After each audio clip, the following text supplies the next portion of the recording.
where I come from, when you make a deal, you give your word, you keep it. You give your word, you say, I'm going to do what I said I'm going to do, and you do it.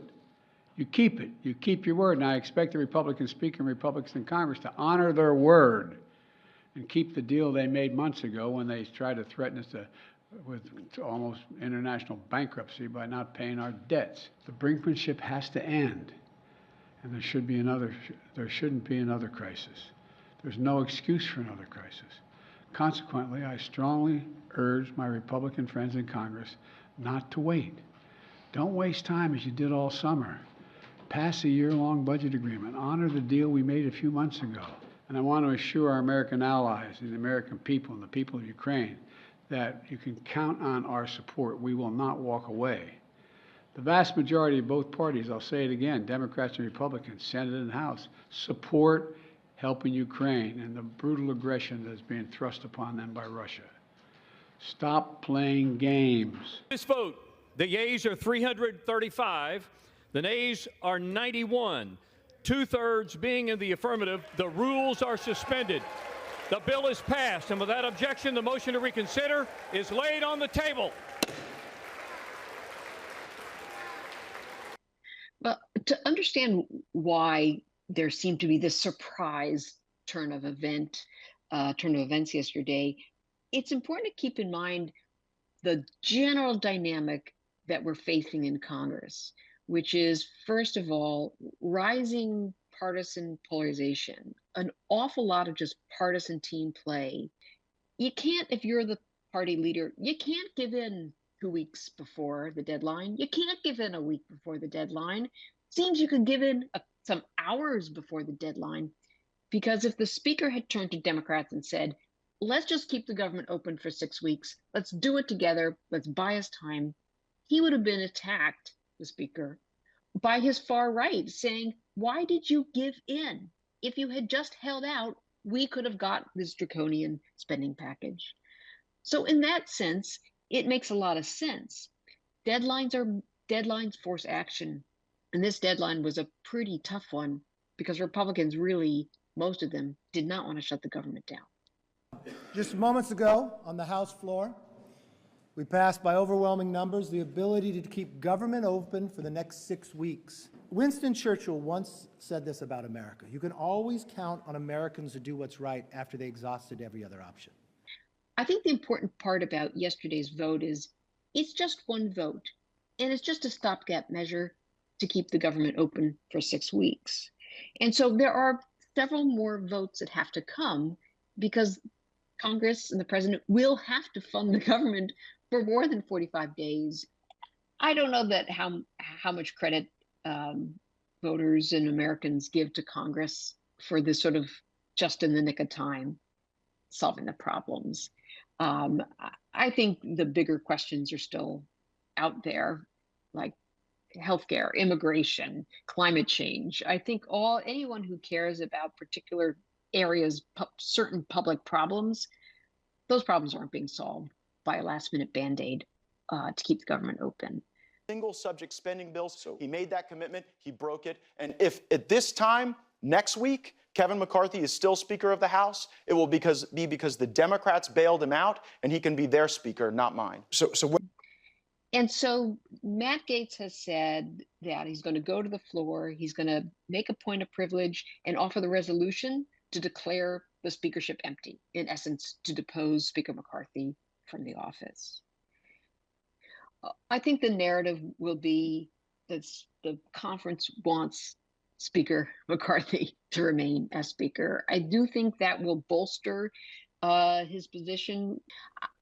My sense is defeating Gaetz will be important to the leadership. It will be important to McCarthy, and perhaps it gives him a little more breathing room not to be catering right down to the line with the hardliners. Well, I guess we're actually technically afternoon. I can't believe those who voted for supporting Ukraine, overwhelming majority in the House and Senate, Democrat and Republican, will, for pure political reasons, let more people die needlessly in Ukraine. So opposition to aid to Ukraine within the House Republican Conference is certainly growing. It's not quite a majority yet.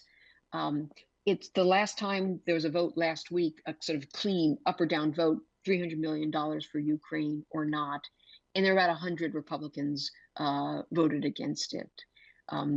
Every Democrat, and then just over a majority of House Republicans. So opposition is growing. And it may continue to grow as we move into a presidential campaign. But we have some months here at the end of the year where there's just a couple of bills, big bills, will be leaving the station. And that often and typically provides the opportunity to get things done that otherwise might not pass on their own. So yeah, it's becoming harder, that's for sure. But I think it's premature to think that there won't be any more aid for Ukraine. Gentlelady from Texas with 10 minutes remaining. Gentleman from Florida is recognized for 2 minutes.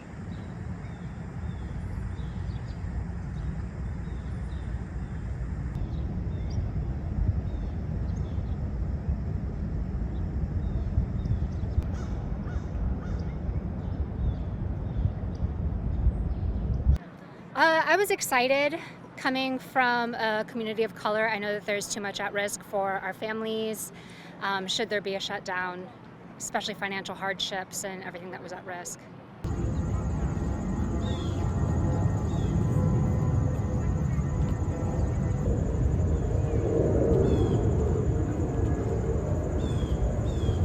Hopefully Congress can get their act together and that we can avoid any kind of future damages that might incur to our families and to Americans.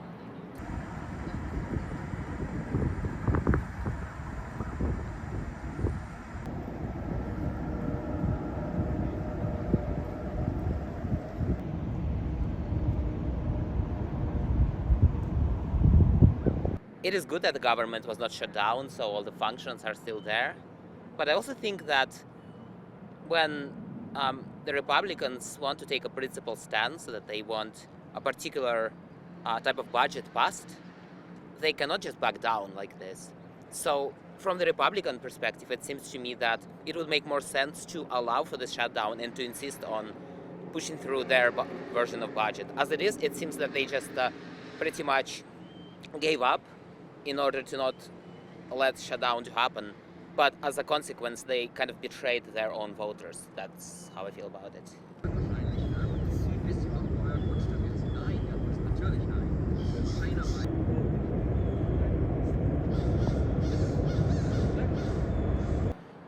Well, I don't think that that's a very good way to lead the party, in a sense. I think that any party, no matter what its ideological makeup is, it should allow for a vast diversity of views. But at the same time, I also think that the party is what it is. So if your views differ very significantly from the general platform of your party, maybe it's just right that this is not the right party for you.